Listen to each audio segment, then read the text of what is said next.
लो भाई, पेंशनधारियों के लिए बहुत बड़ी खुशखबरी निकल कर आ चुकी है। हरियाणा सरकार की ओर से बुढ़ापा पेंशन, विधवा पेंशन, दिव्यांग पेंशन, सभी पेंशनधारियों की पेंशन यहाँ पर डाल दी गई है। अगर अभी तक आपकी पेंशन नहीं मिली है या आपके परिवार में कोई सदस्य पेंशनधारी है लेकिन अभी तक उसकी पेंशन नहीं आई है, तो बता दें कि सरकार की ओर से बहुत से पेंशनधारकों की जो पेंशन है वो होल्ड कर दी गई है।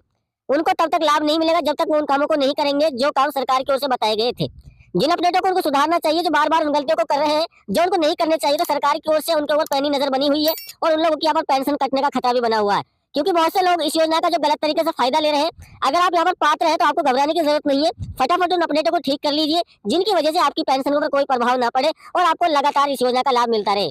दोस्तों, बहुत से जिलों में इस पेंशन की राशि को होल्ड क्यों किया है वो आगे इस वीडियो में हम आपको बताने वाले हैं। और अगर आप फटाफट से उन कामों को कर लेते हैं तो आपकी रुकी हुई पेंशन आपके खाते तक आ जाएगी। दोस्तों, हमारा उद्देश्य किसी भाई बहन की भावनाओं को ठेस पहुंचाने का मकसद बिल्कुल नहीं है। हमारा उद्देश्य ये है कि अगर किसी भाई की पेंशन रुकी हुई है तो फटाफट से अगर वो उन कामों को कर लेते हैं जिनकी वजह से उनका पेंशन का पैसा रुक जाता है, तो उनका यहाँ पर फायदा हो जाएगा, उनको बेनिफिट मिलने लगेगा।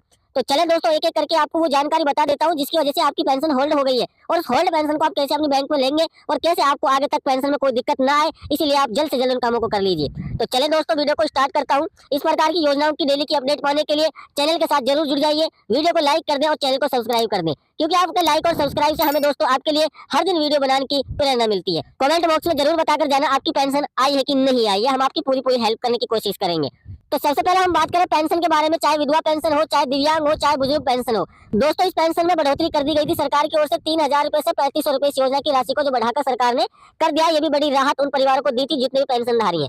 तो दोस्तों, पेंशन सरकार द्वारा डाल दी गई है लेकिन बहुत से पेंशनधारियों को ये पैसा नहीं मिला है। तो दोस्तों, मैं आपको 4 कारण यहाँ पर बताऊंगा। 4 कारण आपको सही से देखने, अगर आपको वो काम ओके पहले से करा रखे हैं तो मैं आपको बताऊंगा कि पैसा आपको क्यों नहीं आया है। तो पहले उन 4 कामों को आपको मैं समझा देता हूँ। सबसे पहले दोस्तों बता दें कि सरकार की ओर से कहा गया था, अगर आप प्रति महीने पेंशन का लाभ ले रहे हैं और जिस अकाउंट में आप अपनी पेंशन का फायदा लेते हैं, सरकार द्वारा आपकी पेंशन डाल दी गई लेकिन आप उस पेंशन को अपने अकाउंट से नहीं निकलवाते हैं, तो सरकार के पास में वो पैसा वापस रिटर्न चला जाएगा और आपको अगली पेंशन का फायदा यहाँ पर नहीं दिया जाएगा। अब अगला जो पॉइंट है वो दोस्तों आपको नोट करने वाला है। दोस्तों, आरबीआई की तरफ से सभी बैंक खाता धारकों को एक नोटिस दिया गया था। अगर कोई भी खाता धारक समय रहते 1 साल या 2 साल के उपरांत अपने खाते की केवाईसी नहीं कराता या मिनिमम बैलेंस उसमें मेंटेन नहीं रखता है, तो उसका खाता यहाँ पर फ्रीज कर दिया जाता है, बंद कर दिया जाता है। तो दोस्तों, सबसे पहले आपको ये चेक करना है कि आपके अकाउंट की केवाईसी कंप्लीट है कि नहीं है। अगर केवाईसी कंप्लीट नहीं है तो दोस्तों आपको अपने आधार कार्ड और पैन कार्ड से तुरंत अपनी बैंक ब्रांच से संपर्क करना है, वहां पर जाकर के केवाईसी स्टेटस को कंप्लीट करवा लेना है।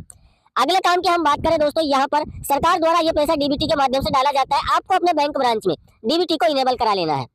डीबीटी इनेबल आप अपने बैंक ब्रांच में जाकर करा सकते हैं। अगर आपने पहले से करा रखे तो कोई दिक्कत नहीं है। उसी के साथ आपको अपने यहाँ पर अकाउंट में आधार कार्ड को लिंक करवा लेना है, जो कि आपका पेंशन जिस आधार कार्ड से बनी हुई है उसको यहाँ पर लिंक करवाने के बाद, क्योंकि सरकार द्वारा पैसा जो आधार कार्ड लिंक खाते में ट्रांसफर किया जाता है डीबीटी के माध्यम से, और जब पैसा ट्रांसफर किया जाता है तो इसको ट्रांसफर होने में 24 घंटे या 48 घंटे समय लग सकता है। अगर आपकी पेंशन नहीं आई तो आपको घबराने की जरूरत नहीं है, क्योंकि सरकार द्वारा इस पैसे को डीबीटी के माध्यम से डाला गया है। इसमें आपको समय भी लग सकता है। बहुत से लोगों की पहले आ जाती है लेकिन बहुत से लोगों की 2 दिन बाद, 1 दिन बाद यहाँ पर ट्रांसफर होने में वक्त लग जाता है। तो अगर आप फर्जी तरीके से पेंशन का फायदा उठा रहे हैं तो दोस्तों हो सकता है आपकी पेंशन यहाँ पर रद्द हो गई हो, क्योंकि आप गलत तरीके से इस पेंशन का फायदा उठा रहे हैं और इलीगल है, कानूनन अपराध है। अगर कोई योजना का गलत तरीके से फायदा उठाता है तो सरकार की उस पर नजर बनी हुई है, जल्द से जल्द उसका इस योजना से नाम काटा जाएगा। तो दोस्तों, मैंने सारी जानकारी आपको बता दी स्टेप बाय स्टेप। मैं उम्मीद करता हूँ आपको ये जानकारी अच्छी लगी हो।